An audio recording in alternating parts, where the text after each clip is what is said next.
And so let's gather and let's listen as Monty reads to us from Matthew chapter 5. So everyone gather in, let's all listen.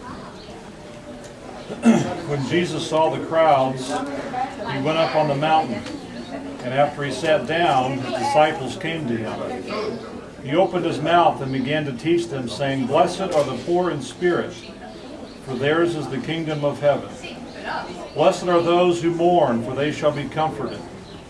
Blessed are the gentle, for they shall inherit the earth. Blessed are those who hunger and thirst for righteousness, for they shall be satisfied.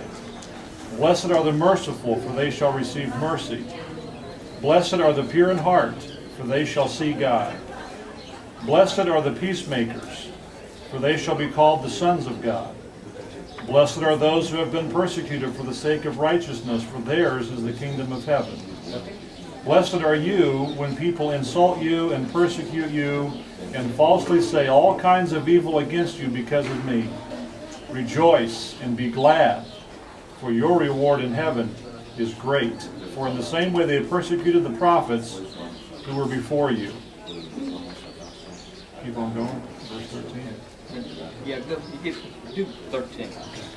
"You are the salt of the earth, but if the salt has become tasteless, how can it be made salty again? It is no longer good for anything, except to be thrown out and trampled underfoot by men."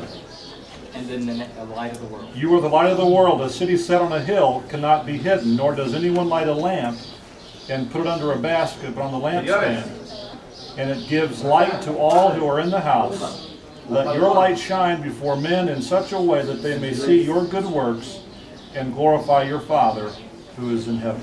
Imagine the Lord speaking that from this vicinity, right over to in this direction on the hill. It's okay, go ahead. Come ahead.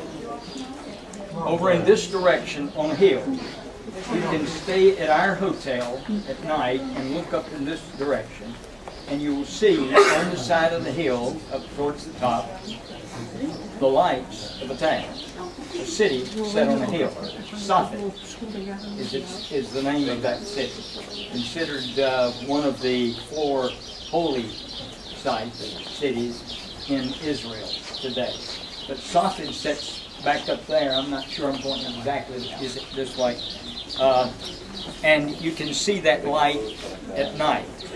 So the disciples are aware of all that. When we read our Bibles, we don't know that because we don't know the geography. We haven't been here. We haven't seen it. But the Lord is just speaking and pointing things out even as He speaks. And then He says, "You're the light of the world." You know, a city that's set on a hill cannot be hid. They know that well.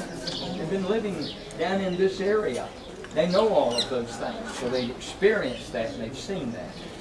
And so the Lord is taking the things, the everyday things right around them to teach them these great lessons. But it was here that He gave that incomparable speech to the 5,000 and said to the multitude, rather, He said to the multitude, what we call the Beatitudes. You know what? If those things are in us and true of us, we become the light of the world.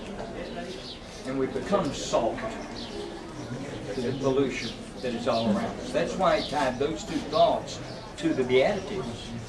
Because the Beatitudes make you salty and make you light when they're real in your own life.